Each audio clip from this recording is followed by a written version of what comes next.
ഇങ്ങനെ പിശാച് ഒരു വീട്ടിൽ ആധിപത്യം സ്ഥാപിക്കാനുള്ള കാരണം പ്രധാനമായും 4 കാരണങ്ങളാണ്. ഒന്നാമത്തെ കാരണം നമ്മുടെ വീട് അവരുടെ സഞ്ചാരപാതയിലാവുക എന്നതാണ്. പിശാച് സഞ്ചരിക്കുന്ന പാതയിലായിരിക്കും നമ്മുടെ വീട് നിലകൊള്ളുന്നത്. അങ്ങനെയാണെങ്കിൽ പിശാചിൻ്റെ ഉപദ്രവം ആ വീട്ടിൽ ഉണ്ടാകാനുള്ള സാധ്യത കൂടുതലാണ്.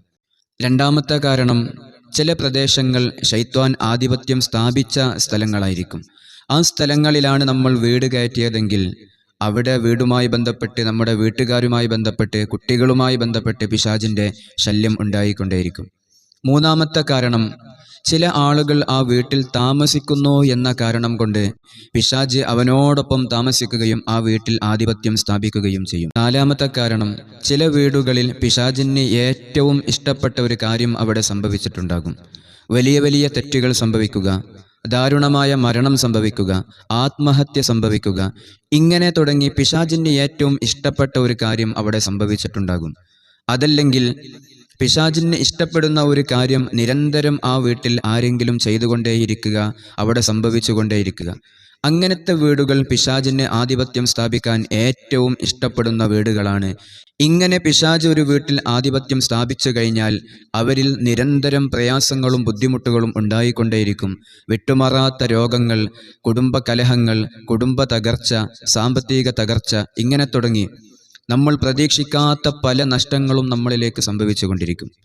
ഇതിൽ നിന്ന് വളരെ പെട്ടെന്ന് നമുക്ക് ഈ പിശാചിൻ്റെ ശല്യം വീട്ടിൽ നിന്ന് ഒഴിഞ്ഞു പോകാൻ നമ്മൾ ചെയ്യേണ്ടത്, ആദ്യമായി നമ്മൾ 7 ഫാത്തിഹ പാരായണം ചെയ്തതിൻ്റെ ശേഷം 70 തവണ ആയത്തുൽ കുർസി ഓതി 1 തവണ സൂറത്തുൽ ജിന്ന് പാരായണം ചെയ്ത്, കാഫൂറ, പരിശുദ്ധമായ ഖുർആനിൽ പേരെടുത്ത് പറഞ്ഞൊരു വസ്തുവാണ് കാഫൂറ അഥവാ കർപ്പൂരം.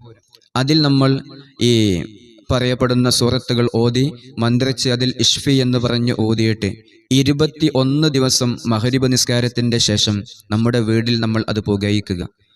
അതുപോലെ തന്നെ ഓരോ മനുഷ്യരിലും ഏൽക്കുന്ന കണ്ണേറുകൾ ബാത്യുലായി പോകാനും, അതുപോലെ തന്നെ ആ മനുഷ്യനിൽ കണ്ണേറ് ബാധിക്കാതിരിക്കാനും, അവൻ ഏർപ്പെടുന്ന എല്ലാ ഏർപ്പാടുകളിലും അവന് ഉന്നതി, വിജയം കരസ്ഥമാക്കാനും ഇൻഷാ അള്ളാഹ് ഈ ഏലസ് നമ്മൾ ധരിക്കുകയാണെങ്കിൽ ഒരുപാട് സഹായകരമാകും. ഇൻഷാ അള്ളാഹ് നമ്മുടെ മജ്‌ലിസിൽ നിന്ന് ഒരുപാട് ആളുകൾ സ്വീകരിച്ചു. കച്ചവട സ്ഥാപനങ്ങളിൽ കച്ചവടം നടക്കാതെ വരുമ്പോൾ കച്ചവടത്തിൽ പുരോഗതി ലഭിക്കാൻ വേണ്ടി, കുടുംബങ്ങളിൽ കണ്ണേറ് കൊണ്ടുണ്ടാകുന്ന വിഷമങ്ങൾ തീരാൻ വേണ്ടി ഈ ഇസ്മിനെ നമുക്ക് സൂക്ഷിക്കാവുന്നതാണ്.